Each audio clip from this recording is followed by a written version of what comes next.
Welcome everybody to the live stream line. Here we have everything that you need to get started streaming. Today's video, I will be answering the 50 top tips for new streamers and questions that beginning streamers have, and I will be doing it all in under 10 minutes. At least I hope. That is the goal.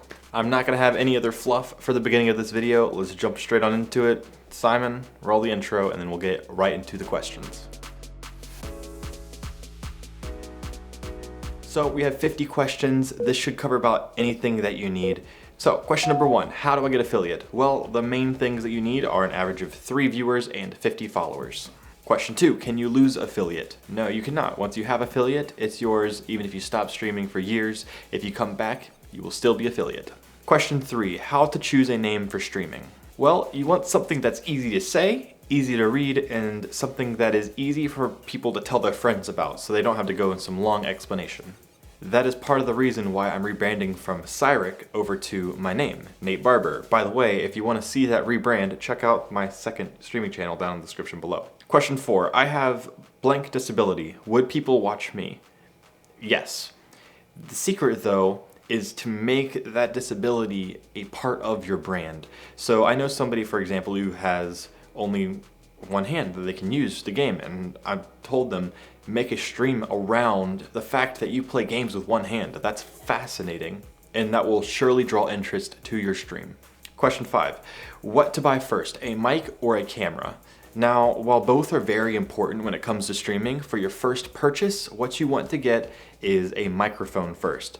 When it comes to audio, bad audio is a lot more jarring than bad video is. If people like you and your commentary and you're entertaining, they can change the tab and still listen to you, but if your audio is bad and your video is good, they won't want to do it at all. So, if you get a mic first, what should you get? USB or XLR? It really depends on your budget. XLR is going to be kind of expensive, whereas USB is going to be more on the affordable side. It also depends between condenser and dynamic mics. It really depends. Most USB mics are going to be condenser, whereas with XLR you'll get more options for both. I know the Rode mic is a great XLR dynamic mic, and the Wave 3 is an amazing USB condenser mic. Question 7, what's one thing that most streamers don't know? That going live more does not mean more growth. Which leads into question 8, what's the fastest way to grow on Twitch? Well, the fastest way to grow on Twitch is to create content for more discoverable platforms. Streaming's not discoverable. People don't browse through streams. What they do is they scroll through TikToks, YouTube Shorts, YouTube videos, Twitter, etc. Make good content on other platforms and bring people over into your stream. Question 9, can I just make YouTube content that's been clipped from Twitch? Now, this is a little bit trickier. If you're just gonna play video games on Twitch and then clip it up on the YouTube, that's probably not gonna work. But what you can do is knock out 2 birds with 1 stone by prepping content for Twitch. Write a script for an idea for a segment on your stream, and then clip it up, edit it, and then throw that on YouTube. But you wanna go into the stream knowing that you'll turn it into a video later. And again, to clarify, that's not just playing games and then uploading your game clips, because everybody does that, it's probably not going to get discovered. What software should I use to edit my YouTube videos? Well, it really depends. Premiere is out there if you want to spend money. However, I recommend DaVinci Resolve because it's free, it's fantastic. Honestly, I love it. I have access to both Premiere and Resolve, and I heavily prefer Resolve. Question 11, should I use follower-only chat? No, you will lose viewers out the gate when they come in and see follower-only chat, and 2, if they weren't going to stay anyways, or didn't want to follow anyways, they'll just unfollow you before they leave. Very, very, very few people actually come back because of follower-only chat. And I'm under the impression that just not having it at all will be more welcoming to people coming into your stream. Question 12, should I restream with a site like restream.io?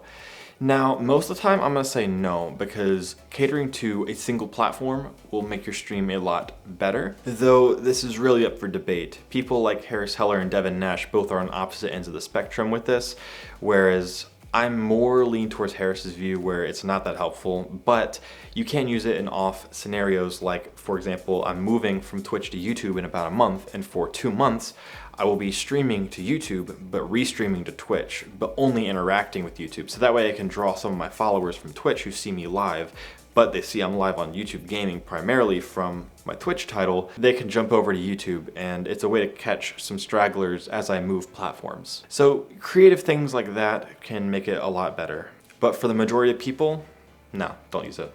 What should I learn first when I start streaming? This one's more of a personal answer, but for me, I think it's watch chat. Even more important than learning how to talk is learning how to glance at your chat every 3 to 5 seconds.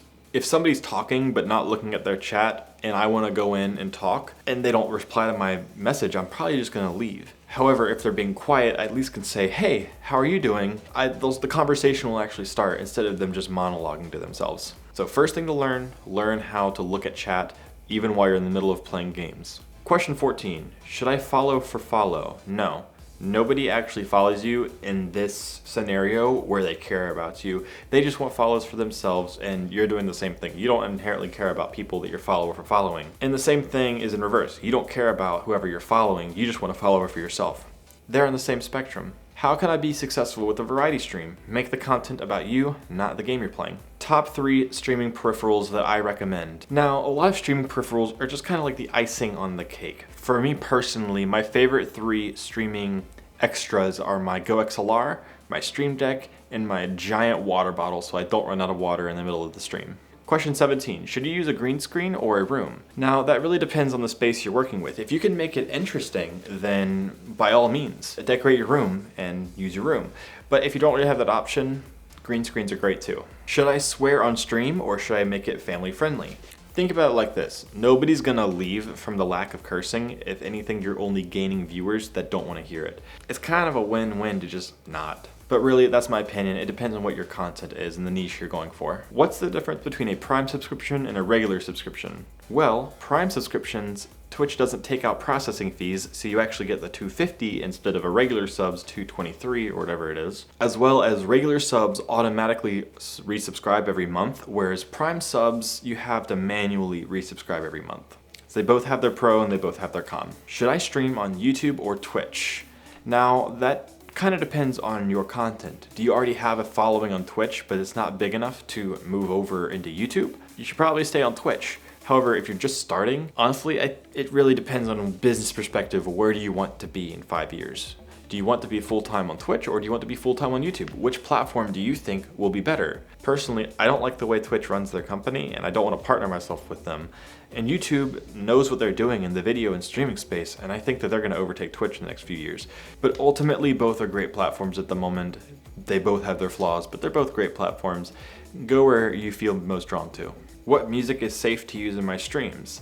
DMCA free music, Stream Beats, Pretzel Rocks, Epidemic Sounds if you have the subscription for it. Essentially, you want to find copyright-free music. But your favorite music, your favorite artists or songs that you listen to probably are a no-go. Question 22, how much do you make per sub? Well, like I said before, it's between $2.20 and $2.50, depending on the sub. Now, if you're partnered in like a top 50 streamer on the entire platform, I think you can negotiate it to be a little bit more. But for most people, it's going to be about $2.50, maybe a little less. Question 23 says, I have been getting a few subs as a new affiliate. When do I get to see the money from it? So, you get paid from Twitch whenever the collective money you've made from your subs, bits, and ads, total combined, reaches $100 or more. Once you hit $100 on the 15th of the next month, Twitch will send you out your money. How do I see how much I've made so far? Well, on your channel analytics page on your creator dashboard on Twitch, you can check View My Payouts. How do I get emotes and sub badges for my channel? Well, once you hit affiliate, you should have a little affiliate section on the side toolbar of your channel dashboard, and you should be able to upload any new emotes and or sub badges for your channel. But you have to be affiliate to get it, as well as with channel points. Question 26, should I get affiliate? Honestly, there's a lot of back and forth about whether it's worth it or not. The only downside is that you can't restream, which you shouldn't be doing anyways. So honestly, I say go for it, and you'll at least make $100 every few months. How do taxes work from getting paid for Twitch? Well, at the end of the year, about time tax season comes around, maybe January, February, Twitch will email you all the forms that you need with all the information required. Question 28, how do you read chat and play games at the same time? If you are struggling with this, one thing you can do is maybe have like a little clicker thing that goes off in your ear every 10 seconds until you finally get into the habit of just checking on your own. Question 29, how do you talk to yourself when nobody's in chat? Honestly, a lot of people say just narrate your mind, narrate the game you're playing, just talk about what happened in your day. But in reality, it's something that is just weird at first, and nobody's gonna get it on their first try or on their first stream. It takes, once again, practice, and the more you do it, the better you'll get at it. Question 30, what game should you stream? Whatever game you enjoy. Your growth won't come from your stream, so make sure your stream's fun. Your stream will be fun when you are having fun. Question 31, how to integrate your Twitch subs with Discord? Well, once you create a Discord server, you should see a little integrations tab that you can use to connect your server into your Twitch subs. Once you get that all set up, then Twitch will automatically assign subscribers to the people on your server who have also connected their profile to their Twitch. Question 32, is there an age limit to streaming on Twitch? Yes, you have to be 13 to either stream on Twitch or watch Twitch streams. Question 33, how do I add overlays to my stream? You can use sites like Stream Elements or Streamlabs to create overlays for your stream. Then you use a browser source in OBS, paste the URL from the overlay, and then scale it to how you want. I have a whole tutorial on it. You can check the card in the top corner. Question 34, should I buy an overlay from a website? If you're not artistically gifted, then yeah, you can probably just buy one off of Fiverr or own.tv or Nerd or Die, hashtag not sponsored, and just use that until you can afford to pay somebody to make you an expensive one. But I highly recommend learning the skill for doing it yourself, even though it'll take a lot of practice, but it could save you a lot of money in the long run. Question 35, what software is best for making my own stream designs? I highly recommend Affinity Photo and Designer. Both of them are fantastic. They're $50 payments each, one-time payment, and you have them for life.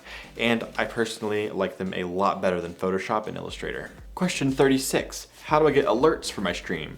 Well, for overlays, are you using Streamlabs or Stream Elements? Both of those have alerts built in straight to the platform, and you can actually add an alert box widget right onto your overlay. Question 37, how do I get a chat box to appear on stream?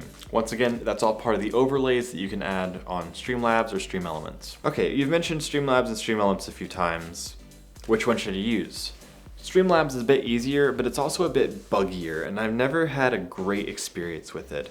However, Stream Elements, while it can be a little bit harder to use at first, has a lot more options and it's a lot more reliable. Speaking from personal experience at least. But check both out and see which one you like best. What software is used to stream? Open Broadcast Software. And there's two versions of this, OBS and Streamlabs OBS. Which one should I use? OBS or Streamlabs OBS? OBS. Streamlabs OBS is, again, very buggy. I've never had a smooth experience with it, and OBS actually has better plugin support if you want to add cool plugins into your stream. If I'm not mistaken, I think it runs smoother as well. Question 42 says, hey, I'm a small streamer and I don't have a whole lot of chatters, but this one toxic chatter keeps coming back into my stream. Should I ban them or allow them to stay? Now, I know when you're first starting out, keeping every single person in your chat that's there can seem like it's super duper important.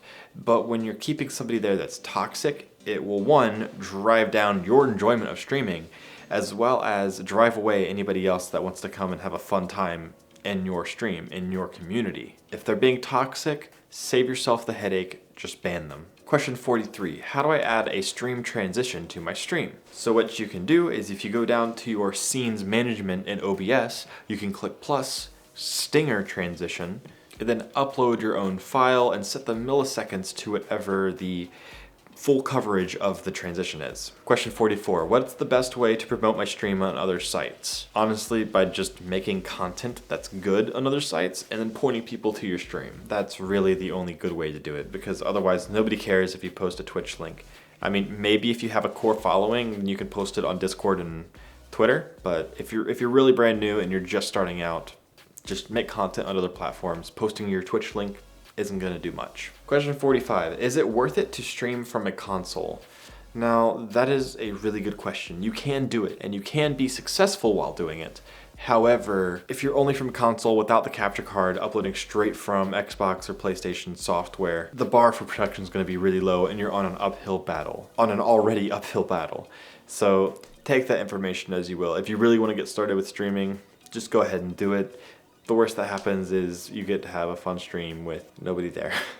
Hey, but the best thing that could happen is that you can gain a few followers and a few core members of a community for when you eventually do upgrade and get a streaming PC. So, single PC or double PC stream setup. For a long time, the double PC thing was really popular, but with the power of new graphics cards, I really think that single PC stream setups are going to be coming back into the meta. Question 47, is there a secret to making my webcam look better? Yes, lights. A webcam with proper lighting is better than a full $1,000 camera that does not have lights. Also, if you're using specifically the Logitech C920, there is a weird setting in the camera properties. If you go into like the camera properties and then the video settings specifically, there's this like auto brightness setting. Turn it off. It lowers your frame rate and it makes your webcam look really choppy. Question 48. Why is it that I see a few users in my stream, but my viewer count is still at 1? Well, there's two possible explanations for this. One, Twitch doesn't update that number until like every 5 minutes or so. Or two, Twitch is just bugged, which is fairly normal. Question 49, should I do giveaways to grow my following? No. People will come in for the giveaways and they probably won't come back.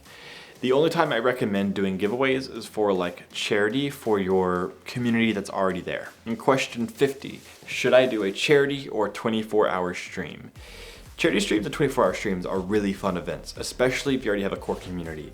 I would probably wait until you at least have a few 1 to 3 regular viewers that are there for most of your stream, because doing a 24-hour stream with nobody in your chat is really, really grueling and really, really long. Trust me, I know from past personal experience. And there we go, 50 questions and tips. I doubt we made the 10-minute mark, but you know what? Dang it, we tried. If you guys enjoyed the video or found it helpful at all, hit the like button down below. It really helps push the video through the algorithm so other people can also get these tips, as well as if you want to see more videos like this, I should be uploading regularly starting now. So if you want to see more videos, click the subscribe button. I should be uploading every week, though it might be every other week, I'm not really sure. I'm working on a new personal channel that I will be streaming to in like a month, as well as doing some more creative fun projects. If you guys are interested in that, I'll have a link in the description below. It's a new personal channel. I'm really, really excited about it, and the first video for that should be coming in just a few days. Thank you guys so much for watching. I love you all. I hope that these tips really do help you, and I will see you guys in the next one. Okay, peace. Done. Let's go.